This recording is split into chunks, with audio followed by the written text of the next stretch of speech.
Bonjour à tous pour ceux qui nous rejoignent, ou rebonjour à tous. Nous allons pouvoir commencer cette deuxième partie de la première journée de ce colloque Biomasse 2013 sans trop tarder, avec deux tables rondes importantes également cet après-midi s'il en est. Nous aurons au cours de cet après-midi également les témoignages de deux élus de la représentation nationale qui viendront par leur regard croisé éclairer nos discussions et nous faire part d'actualités récentes quant à la filière qui nous intéresse. Pour commencer, sans autre transition, je vais inviter à me rejoindre sur scène les premiers intervenants de cet après-midi autour de la table ronde consacrée à la mobilisation de la ressource. Sujet important également dont nous avons déjà beaucoup disserté, sur lequel nous avons beaucoup commenté et disserté ce matin. Pour ce faire, je vous invite à accueillir sur cette scène Christian Couturier, directeur du pôle énergie de Solagro, Laurent de Normandie, président de la Fédération nationale du bois, France Bois Forêt et Centre d'études de l'économie du bois, le CEB, Marc-Antoine Dessès, président de PEFC France. Je vous invite à monter sur scène, messieurs, si vous le voulez bien. Je vous laisse vous installer, sans autre forme de protocole. Je vous laisse vous installer, en tout cas face à un micro et à la salle, essentiellement. Monsieur Guy Fradin, président de la section forêt, eau et territoire du Conseil général de l'agriculture, de l'alimentation et des espaces ruraux. Pierre Ducret, délégué général de l'Union des coopératives forestières de France, ECOP de France. Et Benoît Fraud, directeur d'ONF Énergie. Merci, messieurs. Merci de votre présence.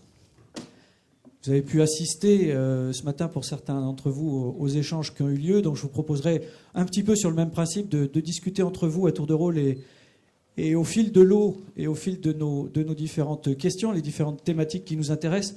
Comme pour les premières tables rondes de ce matin, nous nous tournerons un moment vers le public et entre-temps, nous aurons ces regards croisés dont je vous parlais de la part de deux députés que je vous présenterai tout à l'heure. Alors, juste s'il était besoin de rappeler le contexte qui nous intéresse à travers ces objectifs à l'horizon 2020 sur lesquels nous avons eu également beaucoup de commentaires ce matin sur la faisabilité, la manière, la probabilité d'atteindre ces objectifs. Et nous avons bien entendu, comme ici même, en 2012, au même endroit il y a à peu près un an, comme je le disais ce matin en introduction, nous avons entendu évoquer la mobilisation de la ressource comme l'un des freins importants, voire le frein principal, le facteur limitant principal de l'essor du bois énergie en France. Donc on ne cesse d'insister d'une part sur le potentiel de la forêt française, mais d'autre part aussi sur la difficulté d'accéder à cette ressource, sur les contraintes de rentabilité, de niveau de rémunération, de préservation de la biodiversité ou encore sur les concurrences d'usage que nous avons déjà effleurées ce matin à plusieurs reprises également. Alors je vous propose donc de faire le point en la matière, un an après, pour préciser les évolutions constatées, les progrès éventuels évidemment qu'il reste à faire. Alors sans être trop convenu non plus, comme ce matin je vous propose de manière très habituelle finalement de faire un peu non pas l'état des lieux, mais proposer de nous donner chacun un regard personnel à travers vos différents mandats et fonctions de la situation à date par rapport à l'accessibilité de ces objectifs. La France est-elle encore en capacité de mobiliser le bois nécessaire pour honorer ses engagements quant au bois énergie et de satisfaire ses ambitions en matière d'énergie renouvelable? Alors, qui voudrait revenir sur cette question un petit peu en transition avec les débats de la matinée? Monsieur de Normandie, je vous en prie, on va vous donner un micro tout de suite. Alors, n'hésitez pas à me faire signe les uns ou les autres pour intervenir quand bon vous semblera, au moment le plus opportun à vos yeux. Oui, bonjour à tous. Oui, je vais me permettre en préambule de dire un petit mot sur ce qui s'est dit ce matin en fin de matinée. Donc, je m'appelle Laurent de Normandie, je suis président de la Fédération nationale du bois et je suis aussi président de l'interprofession France Bois Forêt. Donc, c'est l'ensemble des professions qui travaillent dans l'exercice de la mobilisation du bois, de la transformation du bois, donc toutes les personnes susceptibles de vous proposer à un moment ou à un autre des plaquettes forestières. Alors je reviens sur deux choses qui ont été dites ce matin que je ne peux pas laisser passer. D'abord parce que M. Dupuis, qui doit être peut-être encore là, a taclé la forêt carrément en disant qu'on était encore dans un esprit de cueillette. Je ne peux pas laisser dire une chose pareille. C'est absolument totalement faux. La filière forêt-bois aujourd'hui en France mobilise le bois dans des conditions acceptables sur le plan d'une certaine gestion durable, qui est aujourd'hui un passage obligé. On ne peut pas faire ce qu'on veut en forêt aujourd'hui. Nos concitoyens ne l'accepteraient pas. C'est toute la problématique de la forêt qu'on doit tous avoir les uns les autres à l'esprit quand on fait des projets. C'est que la forêt, jusqu'alors, est une forêt composite à qui on a confié plusieurs missions. On parle de multifonctionnalité. Je suis industriel, je sais de quoi je parle. C'est pas simple, mais c'est le gage de pouvoir continuer à travailler dans cette forêt. Si demain, je rentre en forêt pour faire des coupes à blanc, peut-être même louables sur un plan écologique, parce qu'on devrait alimenter des chaufferies, etc., les concitoyens ne comprendraient pas, même s'ils ont il y a une certaine évolution par rapport à l'usage du matériau. Mais on ne peut pas aujourd'hui dire que la forêt est encore dans un esprit de cueillette. L'Office national des forêts, les communes forestières, les propriétaires forestiers, les coopératives œuvrent depuis des décennies pour concilier l'inconciliable et pour mettre le plus possible de bois en marché tout en protégeant le mieux possible les milieux dans lesquels nous intervenons. La deuxième chose, c'est le député qui a parlé ce matin, le député, je crois, Plancher, que je ne connaissais pas, qui a considéré que le ministère de l'Agriculture ne faisait rien et que les services de l'État ne faisaient rien. Ça, je ne peux pas laisser dire ça non plus. Et que ça irait mieux si on était à l'environnement. Alors, je parlerai de l'environnement après. En ce qui concerne le service de l'agriculture, sachez que depuis, alors là j'en viens dans le vif du sujet, sachez que depuis maintenant 2 ans, l'interprofession France Bois Forêt, accompagnée par les services de l'État, travaille sur un véritable projet de plan forêt-bois extrêmement ambitieux qui consiste à donner tout le potentiel à l'industrie en matière de forêt pour pouvoir développer l'usage du matériau, y compris l'énergie. Et le ministère de l'Agriculture est extrêmement engagé. Ce qui est nouveau aujourd'hui, c'est que le gouvernement a compris, les élus ont compris au plus haut niveau, c'est que les dossiers de forêt-bois sont des dossiers qui sont transversaux. Ce sont des dossiers qui concernent plusieurs types de ministères, et pas uniquement l'agriculture. Et donc ce qui est très novateur, et c'est ce qui nous laisse penser qu'on va avoir des avancées certaines en 2014, c'est qu'à la fois l'écologie, à la fois le ministère du redressement productif travaillent à côté du ministère de l'Agriculture pour bâtir un plan qui soit à la fois un plan forestier et à la fois un plan bois digne de ce nom. Donc dire que le ministère de l'Agriculture ne fait pas son boulot, il ne travaille pas, et Dieu sait si je ne leur laisse pas beaucoup d'espace quand je sens que ça ne va pas assez vite, je ne peux pas les laisser dire ça. La filière est très engagée, et elle est d'autant plus engagée, pour revenir dans le vif du sujet d'aujourd'hui, c'est que moi je considère qu'il y a urgence. Et que, si j'ai bien compris, l'essentiel des gens que vous êtes des utilisateurs essentiellement, et nous sommes vos fournisseurs potentiellement. Le bois, il faut bien comprendre, le bois il ne sort pas de la forêt tout seul. Le vent il est là, le solaire il est là. Le bois, c'est pas acquis, retenez bien ça, c'est pas acquis que les volumes de demain soient les volumes d'hier. Peut-être qu'on en fera moins. Pourquoi ? Parce que pour faire du bois énergie, il faut d'abord faire du bois d'œuvre. Et que s'il n'y a pas de consommation de bois d'œuvre, il n'y a pas de bois énergie avec. Parallèlement à ça, dire qu'on va couper les forêts pour faire de la bois énergie, ça n'a pas de sens. Si vous regardez ce qui se passe en agriculture, les céréaliers, ils gagnent de l'argent avec le blé. Ils valorisent la paille, mais c'est bien avec le blé qu'on gagne sa vie. Donc demain dire on va raser gratis en coupant à blanc, de toute façon ce qu'on ne nous laisserait pas faire, des taillis entiers pour les mettre dans les chaudières, financièrement, l'opération n'est pas viable. Et deuxièmement, le propriétaire, si vous ne lui proposez pas une alternative de faire quelque chose de sa forêt, il ne suivra pas. Donc, je voudrais que vous reteniez à la fin de ces propos d'introduction qu'il y a véritablement urgence. Parce que les objectifs qui ont été fixés et dont vous avez parlé ce matin, 2020, c'est demain. Et moi, je ne suis pas certain qu'en 2020, on arrive aux objectifs. Moi, je pense que mon scénario aujourd'hui par rapport à 2020, dans l'utilisation du bois et de la biomasse, c'est 30%. Je pense que si on fait plus de 30%, on sera des champions. 30% de plus de ce qu'on fait aujourd'hui. Parce que le bois, il ne sort pas autant que ça. Sachez qu'en 2012, on va avoir sorti moins de bois que dans les années antérieures.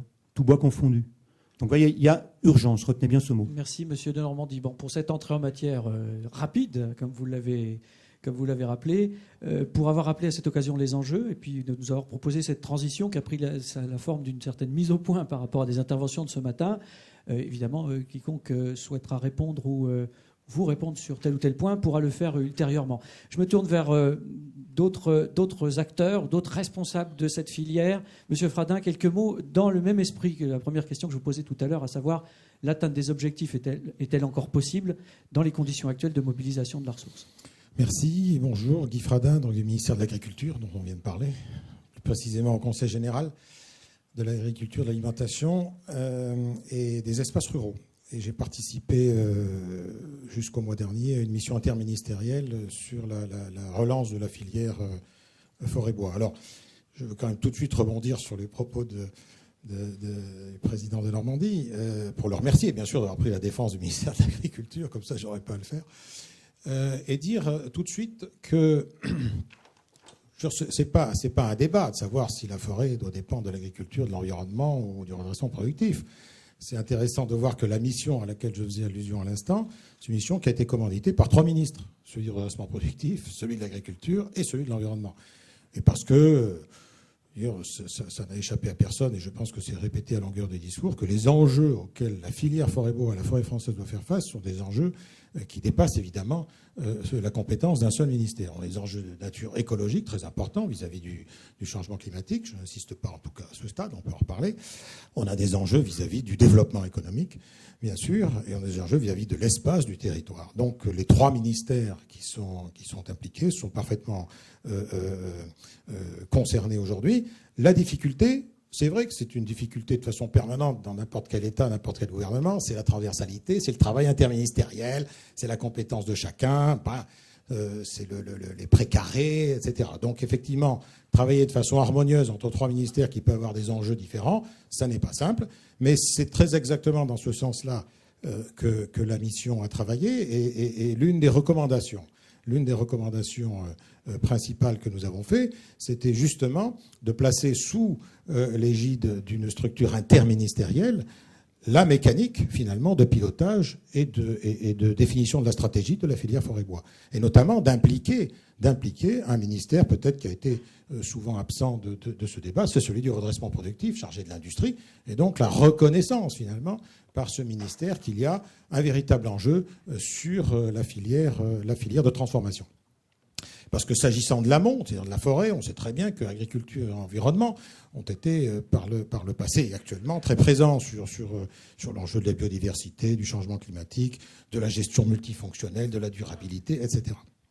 Deuxième remarque, alors s'agissant cette fois de la question de la ressource, vous me dites est-ce qu'on pourra faire face?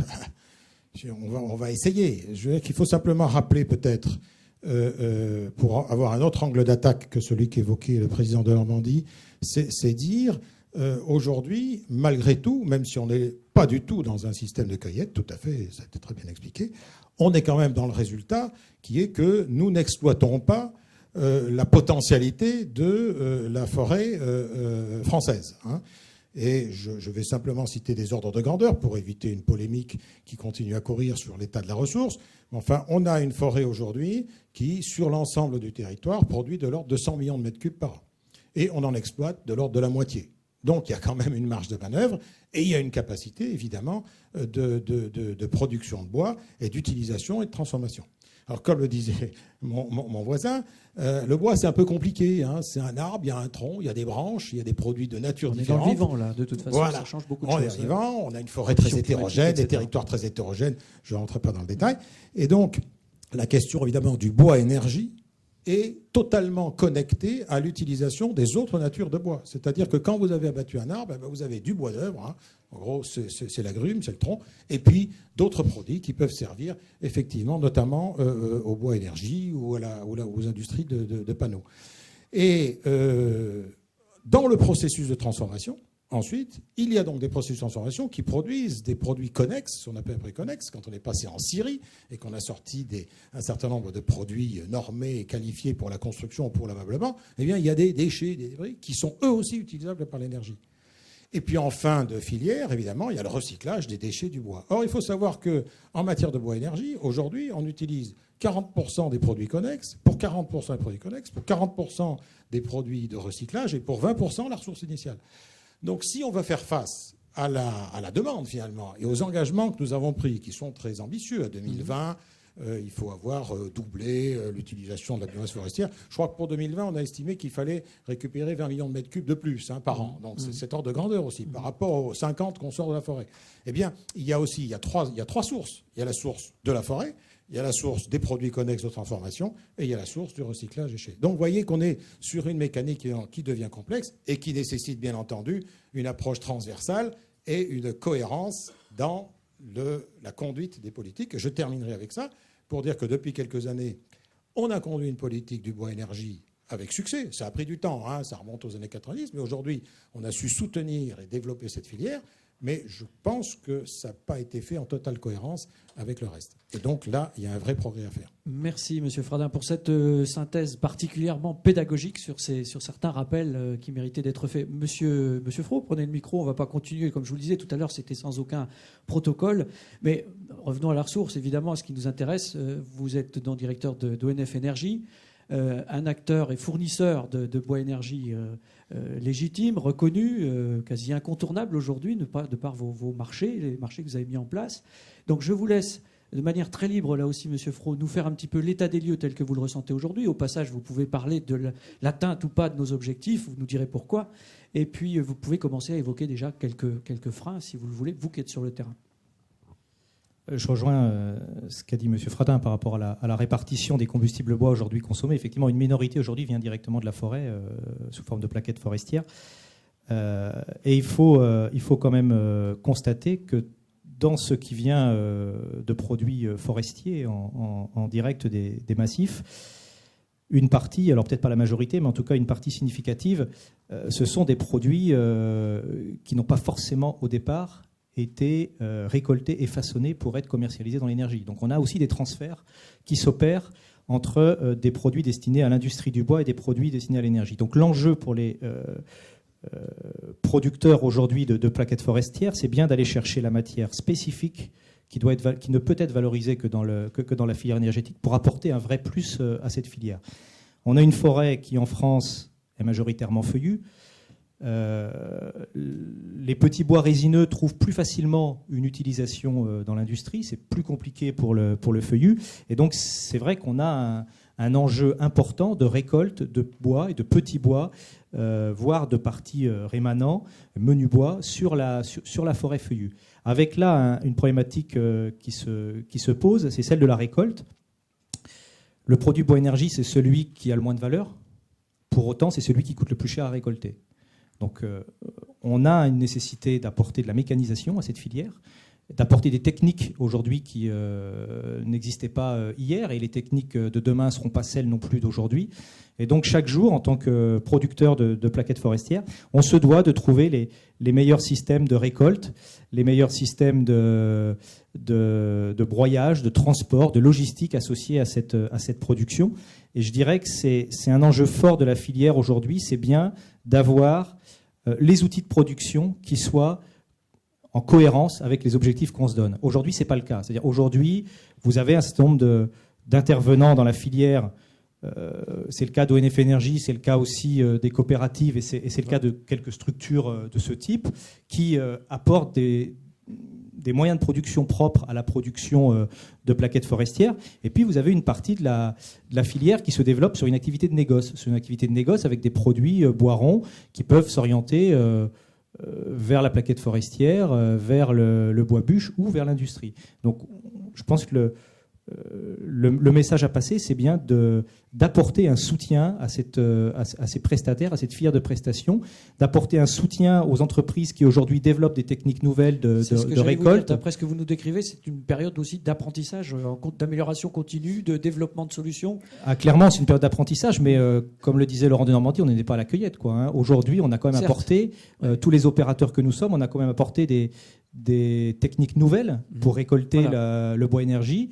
La mécanisation du feuillu en France, c'est extrêmement récent. Je veux dire, le pas qu'on a franchi avec le bois énergie depuis 2-3 ans, il est quand même assez important. On récolte aujourd'hui du bois énergie en forêt feuillue, sur des jeunes peuplements avec des pelles équipées de cisailles, sur des houppiers après la récolte de bois d'œuvre à l'aide là aussi de pelles équipées de grappins-scie. Alors pourquoi des pelles? Parce que tout simplement c'est un outil dont l'investissement est moindre qu'une abatteuse. On est sur des matériels un peu standards. On est sur des interventions avec des faibles rendements, donc il faut absolument avoir un investissement pertinent. On ne peut pas amortir, certains l'ont essayé et à leurs dépens, on ne peut pas amortir du matériel cher à l'investissement sur une récolte de bois énergie. Alors on vous a bien compris, on est évidemment déjà très très loin de la cueillette, ce que vous confirmez, mais vous êtes en train de nous dire que le métier continue de se développer, de s'optimiser, les techniques progressent et il y a encore des choses à faire. Ce sont autant de marges de manœuvre pour demain. Vous avez cité déjà les coopératives, je vais proposer à Pierre Ducret de compléter. Alors Monsieur Ducret, je vous laisse peut-être en deux mots rappeler votre métier à cette occasion, et puis vous pourrez intervenir à plusieurs reprises. Donc je vous laisse, dans la foulée de ce qui vient d'être dit, introduire aussi le sujet, puis nous reviendrons, sur vous, si vous le voulez, sur des pistes de solutions, de recommandations ultérieurement à un autre moment. Merci. Donc les coopératives forestières regroupent les producteurs forestiers privés, ceux dont on a parlé ce matin qui faisaient de la cueillette et qui ne savaient pas faire grand-chose. On essaye de les aider à faire quand même, mais ils font, puisqu'on groupe 120 000 propriétaires forestiers, ça fait 7,5 millions de mètres cubes par an quand même, 2,2 millions d'hectares en gestion. Donc je pense qu'il y a un petit peu de travail qui se réalise quand même. J'ai envie de dire, puisque vous nous invitez à faire un constat, que d'une année sur l'autre, j'avais envie de parler de succès. Je pense qu'il y a des succès techniques, on en a vu ce matin de façon assez clairement.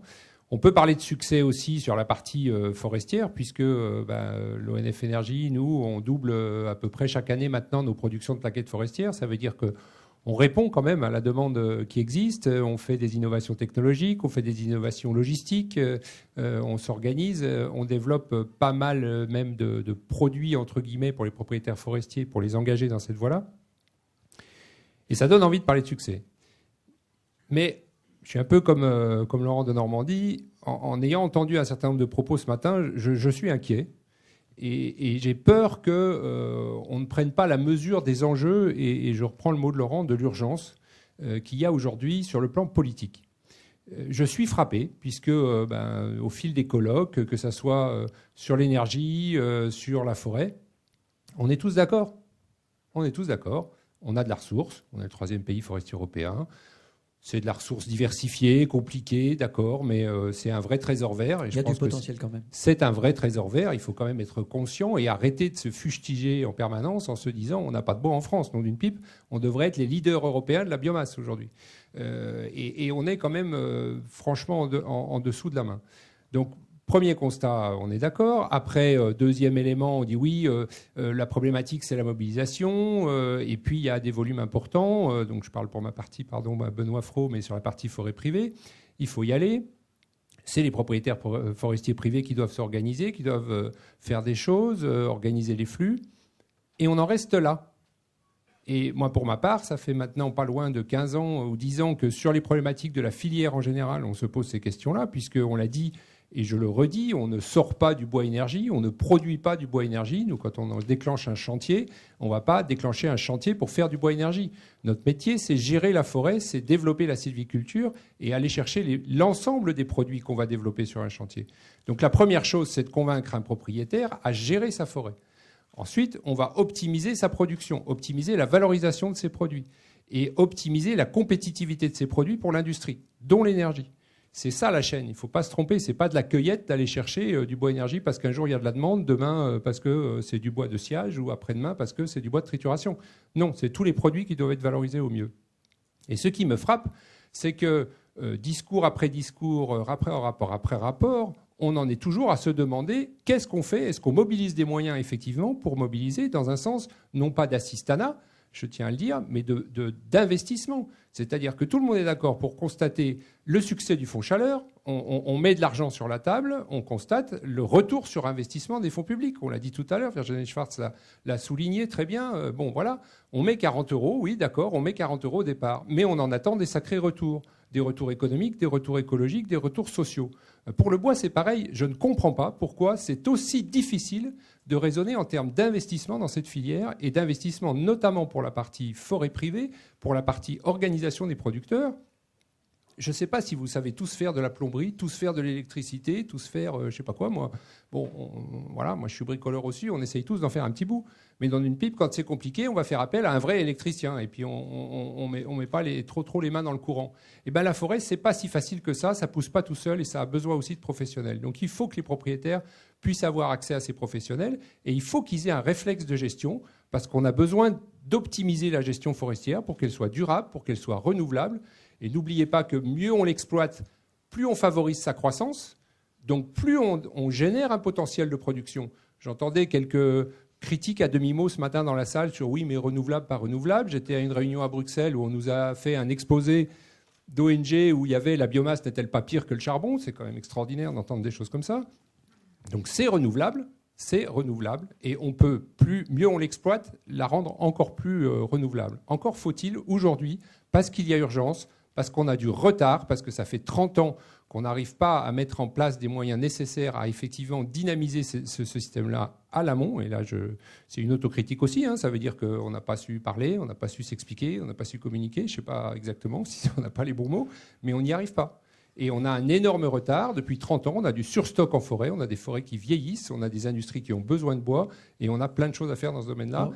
Mais il faudrait que ça déclenche un peu. Là, maintenant, j'espère que les opportunités politiques qu'il y a à cette fin d'année seront celles qui déterminent notre attente depuis des années, quoi. Ceci dit, M. Ducret, juste avant de passer la parole à M. Desèze, j'évoquais tout à l'heure dans mon introduction la notion de la rémunération comme levier de motivation, évidemment. Et puis, vous venez de nous expliquer combien vous êtes amené à traiter un ensemble de qualités de bois, dont le bois énergie. Donc, vous êtes amené à amener sur le marché du bois d'œuvre, du bois de papeterie, du bois pour la construction. Je voulais juste vous poser une question à ce sujet, puisque ça a été évoqué ce matin. Quelles peuvent être les conséquences de l'avis du Conseil constitutionnel concernant le taux de bois qui était envisagé par obligation dans la construction d'ici 2020 ? Pour moi, c'est un non-sens. Alors, j'espère que c'est un verdict rendu sur des virgules d'écriture qui n'étaient pas correctement faites.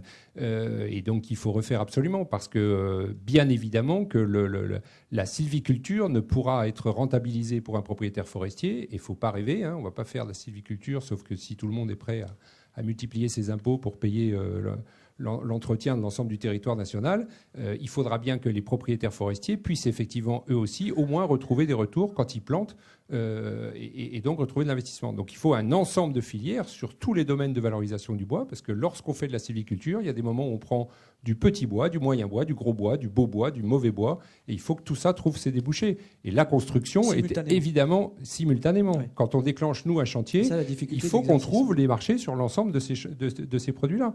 Et bien évidemment que la construction est un élément indispensable de la filière, parce que c'est un secteur de consommation qui peut consommer plus, qui stocke du carbone, c'est fondamental aujourd'hui, qui a des propriétés d'isolation phénoménales. Donc, voilà, on est sur un non-sens écologique pour des raisons certainement très justes sur le plan juridique, mais certainement très fausses sur le plan technique. Merci, M. Ducret. M. Desèze, je vous laisse continuer ce tour d'horizon.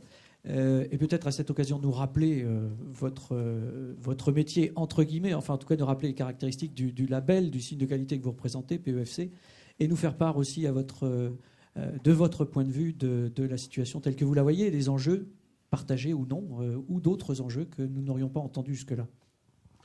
Oui, alors PEFC est donc le pionnier de la certification forestière en France, puisque ça a été créé en 1999, et qui aujourd'hui représente plus de 7,5 millions d'hectares, si on y intègre la forêt guyanaise, de forêts qui sont certifiées.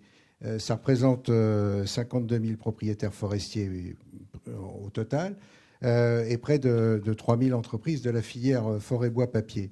Alors, la principale mission de PEFC, c'est de promouvoir la gestion durable de la forêt en répondant à l'attente des consommateurs et qui, aujourd'hui, souhaitent de plus en plus pouvoir consommer d'une manière responsable.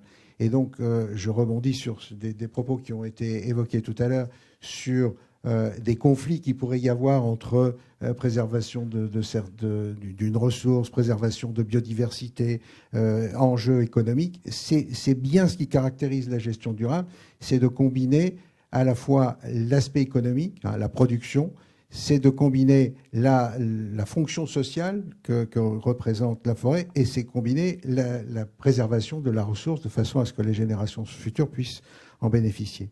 C'est aujourd'hui une marque qui a atteint une notoriété certaine, puisque en notoriété spontanée, quand on interroge le public sur la connaissance de la certification forestière, il y a 30% des Français pour qui ça éveille un écho. Il y a une enquête qui est en cours de l'IFOP et dont on aura une évolution dans quelques semaines de cette notoriété. Mais c'est dire à quel point, du côté du consommateur, il y a une attente de plus en plus forte.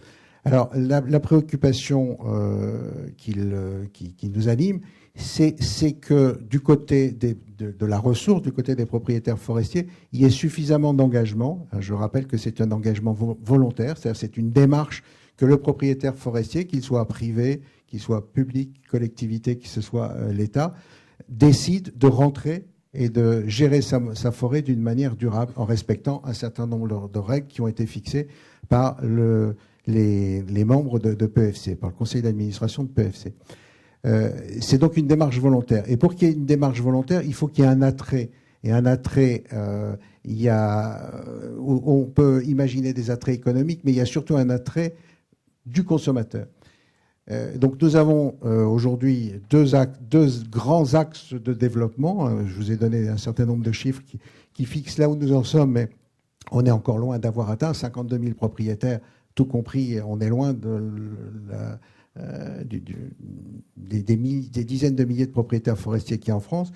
Cela dit, il y a un axe qui vise à aller approcher directement les différents propriétaires forestiers pour les aider à réfléchir sur la manière dont ils gèrent la forêt et le fait qu'ils peuvent s'engager et donner une bonne image de la gestion de leur forêt.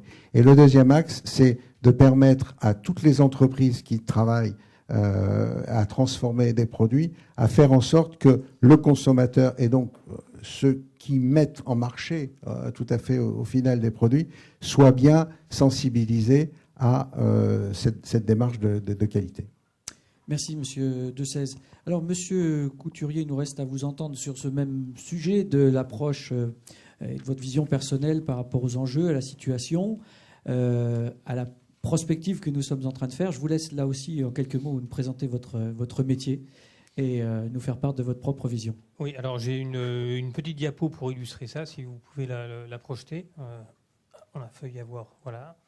Donc nous à Solagro, donc on est une ONG qui milite pour une utilisation massive et raisonnée de la biomasse. On a proposé parmi des objectifs ambitieux qui sont également ceux de l'ADEME ou d'autres, donc 35 millions de tonnes équivalent pétrole en 2050 sur l'ensemble des filières biomasse.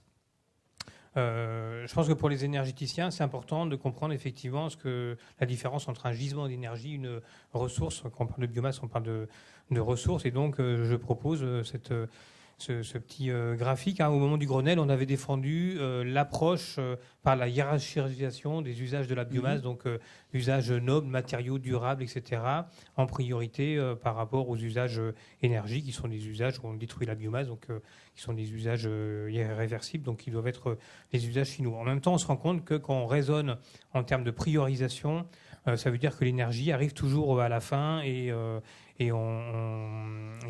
ça pose un certain nombre de problèmes. Donc, ça devient plus aujourd'hui un sous-produit qu'un coproduit. Ça devient plus un sous-produit, c'est une problématique qui va toujours passer après les autres, etc. Alors qu'on en fait quand même aujourd'hui le cœur de la transition énergétique va quand même passer par des politiques ambitieuses en matière de biomasse.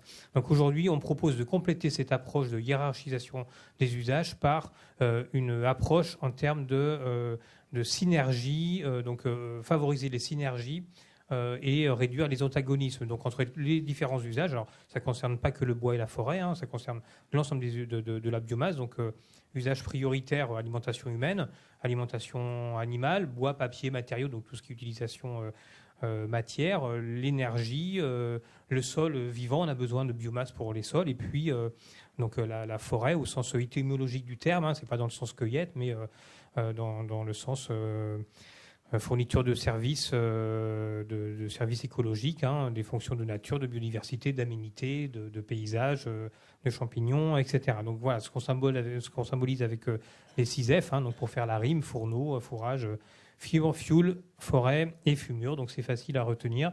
Et je pense qu'au niveau des décideurs, des pouvoirs publics, donc des députés qui vont établir et voter une loi l'année prochaine, je pense que c'est intéressant de travailler sur ces concepts. Donc, voilà. Alors cette hiérarchie à laquelle vous faites allusion, elle passe par une bonne connaissance, j'imagine, des sources d'approvisionnement, une bonne cartographie. C'est une cartographie. Alors c'est une cartographie en même temps, c'est une cartographie qui n'est pas statique. C'est-à-dire que la biomasse, les ressources biomasse, c'est une ressource, c'est une dynamique qui se construit avec les acteurs, avec les détenteurs de la ressource. C'est pas un gisement qui nous attend, et une ressource, ça peut s'effondrer aussi. Donc c'est ça qui est important, je pense, à comprendre pour les énergéticiens que vous êtes en majorité, je pense effectivement, que construire une ressource biomasse, que ce soit pour la méthanisation, le bois énergie, que ce soit le bois de la forêt, que ce soit les autres ressources en bois qui sont équivalents à ce qu'on peut tirer de la forêt, c'est vraiment une construction collective. J'ai discuté avec un certain nombre de bureaux d'études, par exemple, pour les approvisionnements des centrales électriques, des appels d'offres creux, etc., qui ont utilisé les études de disponibilité qu'on avait faites avec l'IFN, enfin l'IGN maintenant, il y a quelques années, en les considérant comme des espèces de schémas, des plans d'approvisionnement. Donc il y a quand même un écart important entre des approches macroscopiques au niveau régional et puis les schémas d'approvisionnement des centrales biomasse, quelles qu'elles soient. Donc voilà, c'est vraiment important de travailler très en amont avec les fournisseurs pour établir des schémas cohérents.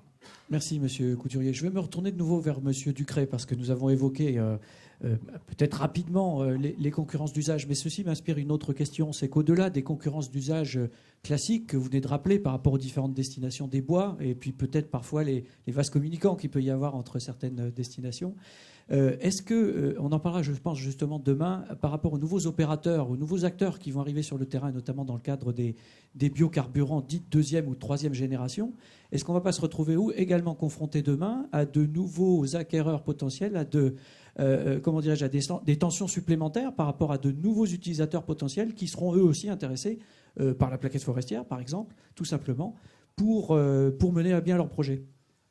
Si, bien sûr, potentiellement oui. Mais je corrige juste un petit peu. Pour moi, ce sont des destinations complémentaires qu'il faut justement gérer intelligemment pour qu'elles ne soient pas en compétition. C'est ça la difficulté. C'est important. Voilà, c'est la vraie difficulté de ce qu'on peut avoir. Donc, c'est pas en faisant du protectionnisme ou des choses comme ça. C'est vraiment à travers, effectivement, de l'élément fondamental qui est le plan d'approvisionnement. Donc, c'est le plan d'approvisionnement fait de façon, effectivement, responsable sur des éléments concrets d'engagement d'acteurs. Enfin, voilà, il faut aller assez loin dans cette chose-là. On réalise des plans d'approvisionnement au niveau des coopératives avec ONF Énergie de façon hyper précise par rapport à des projets d'implantation d'industrie et en tenant compte, bien évidemment, des débouchés qui existent déjà sur les autres produits du bois. C'est-à-dire qu'il ne s'agit pas de déshabiller Pierre pour habiller Paul, parce que le producteur, il a besoin de tous ces débouchés. Donc notre travail, c'est justement d'optimiser la réponse possible à l'industriel en tenant compte de tous ces débouchés. Donc bien sûr que les biocarburants de deuxième génération peuvent être un volume supplémentaire important, moyennant quoi je répète que la ressource biomasse, j'ai entendu ce matin beaucoup, c'est rare. Moi, je préfère précieux, c'est-à-dire que ça veut dire qu'on ne la gaspille pas, effectivement, mais ne disons pas que la biomasse est rare en France. Bon, disons qu'elle est précieuse, qu'elle ne doit pas être gaspillée, qu'il faut être vigilant, qu'il faut faire des plans d'approvisionnement sérieux, là oui, et éviter les compétitions d'usage. Mais on a du travail à faire sur l'ensemble des domaines de valorisation. Merci, Monsieur Ducret. Je vous passerai tout de suite après le micro, après avoir entendu Monsieur de Normandie qui vient de me faire signe, à Monsieur Frot pour redévelopper aussi quelques leviers favorables au développement de l'exploitation forestière durable et aux possibilités de sortir plus de ressources bois, énergie demain. Monsieur de Normandie. Oui, juste un mot d'approche un peu plus globale. En ce qui concerne la filière forêt-bois, on a tendance les uns et les autres effectivement à dire que la demande, elle a explosé. Vous êtes là pour le montrer. Et les réseaux de chaleur, les cogénérations, maintenant, sont répartis sur pas mal de départements et fleurissent dans l'ensemble du territoire. Nous, on a tendance à dire aujourd'hui, quand on se parle ensemble, les forestiers, les gens de l'industrie, de la scierie, etc., on a plutôt tendance à dire qu'il serait peut-être temps de calmer un petit peu le jeu. C'est-à-dire que voyons déjà comment ça se passe, digérons tout ce qui est dans les tuyaux. Hein, voyons déjà comment ça se passe quand l'ensemble des creux sont en fonction, quand l'ensemble des réseaux de chaleur sont en fonction. Et sûrement que l'année 2013 et 2014 sont un peu des années charnières, parce qu'on se retrouve face à des volumes dans certaines régions assez importants, sur lesquels on n'était pas forcément préparé. Donc moi, je dirais, dans le même temps que l'urgence de sortir des bois, parallèlement, on peut aussi commencer à calmer un petit peu le jeu. Et on appelle, dans les mesures simples à prendre, une mesure simple, on l'appelle de nos voeux dans les projets qu'on avait proposés au gouvernement, c'est de réactiver ce qu'on appelle les cellules un peu régionales de la biomasse, parce que c'est pas toujours facile de faire parler les chiffres quand on est à Paris ou quand on fait des modèles mathématiques, etc. C'est très important d'aller voir sur le terrain, au niveau des régions, au niveau des interprofessions, de mettre les gens autour d'une table qui savent se parler en région. Les gens savent mieux se parler en région qu'à Paris. Et pour demander véritablement comment on fait pour passer du bois virtuel, qui existe, mais il est virtuel, au bois réel, celui qu'on arrive réellement à sortir de forêt. Donc ça, c'est des mesures très simples. Réactiver les cellules biomasse. Après, il faut véritablement aussi que le gouvernement, les différents ministères en place, ils aient une véritable stratégie et à un moment donné qu'ils ne fassent pas tout et son contraire. On ne peut pas dans un même temps dire on va utiliser de plus en plus de bois dans un ministère et dans le même ministère, dans un autre service, dire il y a 6 mois, hein, c'est pas vieux, vous ne pourrez plus utiliser la classe A dans l'énergie.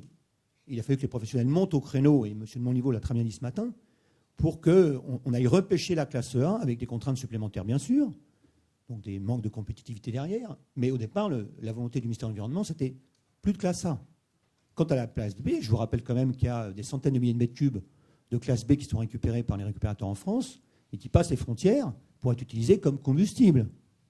Donc là encore, pourquoi la France s'affranchirait d'un gisement disponible et ferait plus vertueux que ses voisins qui, à belle lurette, utilisent le bois. Donc ça, c'est fait partie des petites choses simples sur lesquelles les gouvernements peuvent prendre des positions assez rapidement.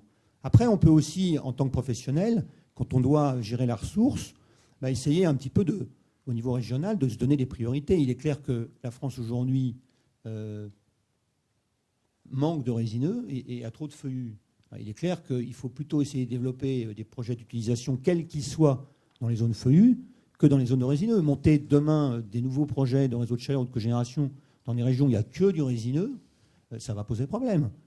Si vous prenez l'Aquitaine, par exemple, les derniers chiffres, c'est qu'il va manquer, bon an, mal an, une fois que les bois d'arrosage seront digérés, il va manquer 3 millions de mètres cubes de bois dans la région. Donc c'est sûr que si quelqu'un demain veut remonter encore quelque chose de bois énergie dans la région, il y a des soucis à se faire. Donc voilà une intelligence, si vous voulez, de la lecture des chiffres. Après, je pense que on peut aussi essayer d'avoir des positionnements de rééquilibrage un petit peu des flux. J'ai vu tout à l'heure que le connexe de Syrie était un des gisements assez importants. Le connexe de Syrie aujourd'hui, par rapport au Rondin, il est sous-payé. Pourquoi le connexe de Syrie aujourd'hui est sous-payé alors que le Rondin, lui, serait surpayé sur plateforme? 10 Rondins qui peut manquer aux scieries d'emballage, qui en ont, elles, besoin pour faire leur premier métier de sciage. Donc voilà ce genre d'arbitrage aussi nouveau dont il faut se payer la réflexion ensemble. Ensuite, par rapport au fonds chaleur, on sait que le bois est en forêt privée. On sait qu'il est en forêt privée. On sait qu'il va être difficile à aller le chercher. Il va falloir véritablement le débusquer. Ça va être une traque, il va falloir chercher le bois et ça va pas être simple et ça va coûter de l'argent. La filière travaille et le député Colette vous en parlera sûrement tout à l'heure. On a l'ambition d'avoir un fonds stratégique doté d'un certain nombre de moyens financiers pour apporter le financement justement à la forêt privée qui a besoin d'être accompagnée dans ses coupes, accompagnée dans ses dessertes, accompagnée dans son reboisement, etc. Mais ça va prendre 2 ans pour monter l'opération. Donc moi, je serais assez enclin, en revenant à mon urgence. Le fonds chaleur, peut-être que, après avoir accompagné la demande, peut-être qu'il peut prendre le relais en attendant que le fonds stratégique forêt-bois se mette en place et qu'il peut peut-être orienter une partie de ses crédits 2013 et 2014 pour commencer à sortir du bois. Peut-être qu'on peut réorienter le fonds de chaleur sur une chose qu'il n'a pas fait jusqu'à présent, ou peu fait, c'est la mobilisation du bois. Et puis le jour où notre fonds stratégique sera en place, il passera le relais. Mais donc voilà, par un certain nombre, si vous voulez, de petites astuces et de petites décisions, on peut déjà quand même abonder à plus de mobilisation et à plus d'utilisation vis-à-vis des chiffres qui nous sont demandés aujourd'hui. Merci, Monsieur de Normandie. Monsieur Fraud, je vous ai promis la parole, mais vous ne m'en voudrez pas de proposer à Monsieur Fradin de réagir à chaud sur les pistes et suggestions qui viennent d'être exprimées par Monsieur de Normandie. À chaud ou après Monsieur Fraud. Comme vous voulez. Monsieur Fraud, est-ce que vous voulez, effectivement, dans la logique de notre question de tout à l'heure, continuer sur, justement, comment sortir plus de bois énergie demain, les bois énergie en particulier pour ce qui nous intéresse aujourd'hui, à travers quels autres leviers que les progrès technologiques qui sont en cours, que la mutualisation, que les rapprochements, la concentration aussi des savoir-faire, hein, aussi, vous avez évoqué tout à l'heure. Quels sont les quelques autres indicateurs qu'il faudra avoir en tête, les autres leviers sur lesquels on pourra travailler demain également, ou il faudrait travailler? Il y a un levier qui est inévitable, c'est l'évolution du prix du marché sur l'énergie qui permet à un moment donné de sortir du produit moins accessible ou d'aller faire des récoltes avec encore de plus faibles rendements. Et donc ça, c'est important à noter. La valeur du bois qui était valorisée dans l'énergie il y a 3-4 ans, elle était proche de zéro. Et avec une matière à zéro, vous n'allez pas mobiliser et motiver tellement les propriétaires forestiers et gestionnaires à sortir du bois pour l'énergie de forêt. Donc on se retrouvait avec sur le marché finalement des produits qui étaient disponibles de manière conjoncturelle parce qu'ils n'avaient pas eu ou trouvé de débouchés par ailleurs, mais qu'ils avaient été récoltés au départ sans doute pour une autre cible parfois que le bois énergie. Donc aujourd'hui on a une filière qui a atteint la maturité parce que les prix ont atteint un niveau permettant d'avoir une production spécifique, même si comme l'a dit Pierre Ducré ou Laurent Normandie, on ne produit pas du bois énergie pour produire du bois énergie, mais en tout cas, ça permet de mettre en place une filière de valorisation, de trouver les bons outils et d'engager des systèmes de récolte sur du long terme. Et ça, c'est important. Donc le premier levier, je pense que c'est le prix, hein, pour avoir justement ce levier. Alors après, effectivement, avec les techniques, avec le prix, on en vient forcément à élargir la palette accessible pour une valorisation dans l'énergie. On travaille sur les jeunes peuplements depuis plusieurs années maintenant. On était à valoriser au départ des premières éclaircies qui faisaient moins de 18, et puis moins de 15, et puis moins de 12. Et aujourd'hui, on en vient à se dire ce que les forestiers appellent le stade de dépressage. Hein. On est sur des tiges de 8 à 10. On en vient effectivement à identifier des systèmes de récolte qui pourraient permettre de valoriser cette matière. C'est clairement des interventions coûteuses aujourd'hui pour le sylviculteur, pour le propriétaire. C'est vraiment au cœur de la sylviculture. Les progrès existent, on avance. C'est pas je rejoindrai un peu Laurent Normandie, on n'est pas sur des gains de volume gigantesques, mais en tout cas pour la sylviculture et pour les propriétaires, c'est déterminant. C'est-à-dire que là, on a des vrais leviers, à la fois pour récolter plus de bois énergie et surtout pour dynamiser la sylviculture, c'est-à-dire pour avoir une récolte de bois d'œuvre au final qui se fasse dans des délais un peu plus courts. On est quand même sur des cycles très longs. Et le fait de valoriser les premières interventions, le fait de pouvoir les faire le plus tôt possible, permet de raccourcir ce cycle. Donc là, il y a je dirais, un double gain. Hein. C'est de récolter de la matière au moment des différentes étapes de la sylviculture et d'avoir en plus une récolte de bois d'œuvre, donc de produits associés plus tôt dans la vie du peuplement. Double intérêt. Monsieur Fradin, donc comme promis, pour globalement réagir à toute chose qui aurait pu être dite. Brève réaction sur les propos tenus. D'abord, je reviens très vite sur la question de la prise de position du Conseil constitutionnel sur le décret. Oui, si vous voulez bien. Et donc, je partage entièrement l'avis de Pierre Ducré. C'était peut-être fondé sur le plan juridique, même sûrement. Je n'ai pas compétence pour commenter une décision du Conseil constitutionnel, mais sur le plan écologique, quand on entend qu'effectivement, l'utilisation du bois dans la construction n'a pas d'impact direct sur l'environnement, on est un petit peu saisi. Mais cela dit, je voulais donner l'information que le ministre de l'Agriculture prépare une loi d'avenir agricole et forestière et que le ministre travaille sur une proposition d'évolution du code forestier qui pourrait faire en sorte que cette prise de position du Conseil constitutionnel tombe et qu'on donne les éléments qui permettent justement législatifs qui permettent de fonder une obligation d'utilisation du bois dans la construction, donc de revenir sur la proposition. Deuxièmement, et aussi sur un propos de Pierre Ducré, sur la filière forêt-bois, je pense quand même qu'elle manque aujourd'hui C'est sans doute pour ça qu'on entend des critiques du type excessive, que dis-je excessive, caricaturale, du type on est dans un stade de cueillette. Mais elle manque probablement de maturité économique. C'est cette conscience quand même que c'est une filière aussi, que ce n'est pas seulement une forêt de nature, une forêt environnementale, de récréation, bref, tout ce qu'on connaît et que nous avons préservé au cours des siècles, dont nous sommes les héritiers, de conservation de la nature. Il y a aussi le fait que le bois est une ressource industrielle et que ces différents produits de transformation aussi servent ensuite dans un certain nombre d'échelons de transformation industrielle. Et donc, comme dans toute filière, il faut organiser la fluidité du système entre la ressource initiale et puis la consommation finale, sachant qu'en plus, comme on l'a dit, cette filière est complexe et qu'elle n'est pas linéaire. On n'est pas dans une filière classique. Donc là-dessus, et je pense que c'est vrai pour l'État comme pour les professionnels, et notamment les forestiers, il y a une évolution encore à faire. Et bien sûr, c'est au terme de ces travaux, je dirais, politiques, stratégiques, qu'on peut travailler et faire évoluer. Alors, troisièmement, sur les propos de Laurent de Normandie, il a évoqué les scieries. Je crois que c'est un maillon essentiel, la scierie, parce que c'est le goulot d'étranglement entre une filière, une forêt très hétérogène, comme on l'a vu. Toutes les difficultés que connaît ce secteur ces dernières années en particulier. Voilà. Et je connais depuis de longues années d'ailleurs. Elle a toujours été confrontée à la modernisation du secteur, qu'elle a d'ailleurs accompli en partie, bien entendu. Mais probablement, il y a encore des progrès à faire et il faut appuyer cette modernisation des scieries. Et notamment, ça, je rejoins Laurent de Normandie, l'utilisation du fonds chaleur pourrait être...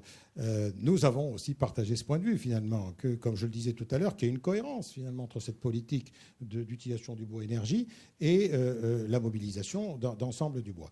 Donc, évidemment, dans les contextes extrêmement contraints budgétaires qu'on connaît, chacun défend son beefsteak. Mais je pense que sur le principe, ce serait une bonne chose et qu'on pourrait notamment, à l'aide de ce fonds chaleur, développer les systèmes de production de chaleur dans les scieries, de cogénération, chaleur-électricité, qui sont rentables sur le plan technique, qui sont pas très coûteux sur le plan financier, dont d'ailleurs les dépenses sont finies parce que le nombre de scieries qui sont susceptibles de bénéficier de ce système est limité.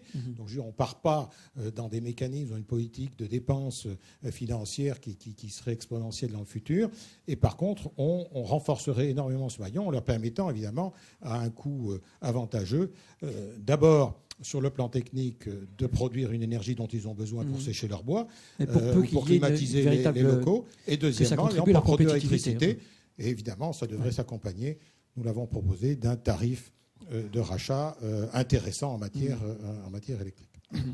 Merci, Monsieur Fradin. Monsieur Dessèze avait levé la main également. Monsieur Ducret, si vous voulez, vous aussi, compléter ou intervenir quand vous le souhaitez, vous pouvez vous saisir du micro et ce sera tout de suite après Monsieur Dessèze. Juste avant de vous présenter nos invités qui vont venir donc nous faire part de leur retour d'actualité très, très récente, comme vous le constaterez, notamment concernant des rapports qui viennent d'être remis.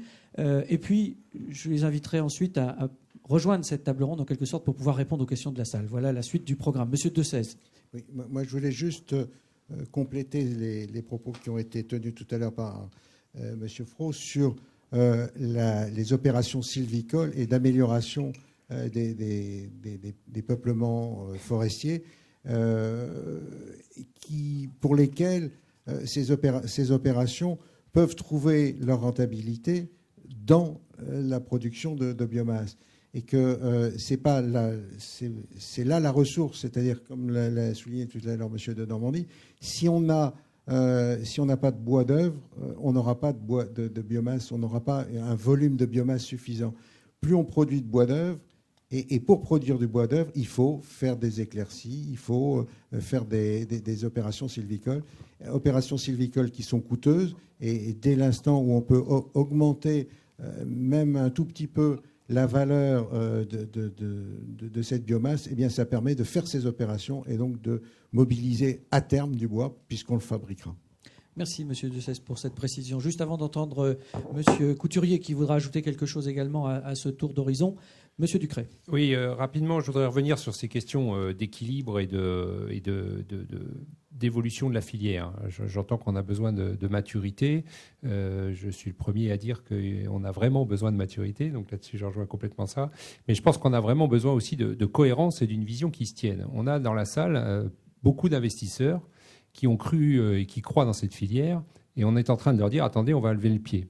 On a des responsables politiques, des responsables de notre développement qui raisonnent transition énergétique et qui disent ouais, mais 2020, on n'en est pas très très loin, il nous faut 2 ans pour mettre en place une loi, donc comment on fait pour tenir des objectifs? Ça devient un petit peu compliqué. Donc je crois qu'il faut qu'on soit responsable par rapport à ça. On a vu qu'on a relevé des défis, on est capable d'en relever. Moi, aujourd'hui, je reste sur la vision d'une ressource effectivement compliquée, d'une filière compliquée, peut-être pas suffisamment mature, tout ce qu'on veut, mais qui a du potentiel. Retenons qu'elle a un énorme potentiel, que ce soit dans le domaine industriel de l'économie du bois, et il faut faire des choses, il faut investir dans la première transformation, etc., et que ça soit dans la partie bois-énergie. Dans une pipe, on a, nous, besoin, en tant que forestiers, de remettre en production des dizaines de milliers d'hectares qui, aujourd'hui, sont, et certainement beaucoup plus, des centaines de milliers d'hectares, qui sont aujourd'hui en mauvaise production de sylviculture. On fait de la mauvaise foresterie parce qu'on ne sait pas faire, on ne sait pas valoriser un certain nombre de choses. Donc, il faut y aller, et je crois qu'il ne faut pas y aller à demi-mesure.